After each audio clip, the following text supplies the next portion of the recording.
Hey guys, thank you for joining us again at Car System Installation. So I'm gonna show you another case of poor installation.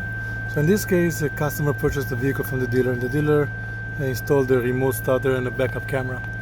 And we have the customer here after a lot of the stuff don't work. It's a used car dealership, and we have we see a lot of issues here. So first of all, before we even, just by opening and see everything, first of all, the mess that it's all in here. Wires are sitting on sharp metal corners.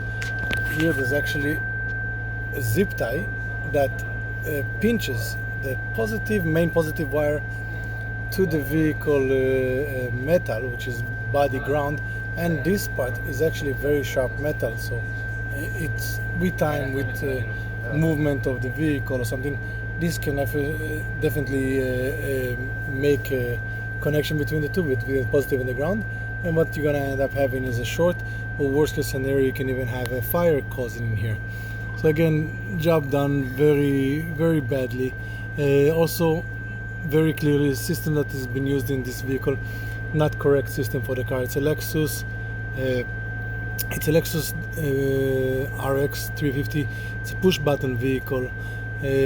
For that vehicles, we recommend using digital systems. Digital systems are computers that have all-in-one, usually also have T-harnesses, but even without the T-harnesses will work much better with the vehicle as it's all-in-one units. Here we have two units that are not even from the same brand, two different brands, and the problem is communication, errors, issues. With push-button vehicles or hybrid vehicles, we don't want to have any electrical issues. So again, for proper installation, it's always better to find a licensed electrician. You can always give us a call at Car System Installation for advice. Subscribe to our channel, and we'll see you next time. Have a good day.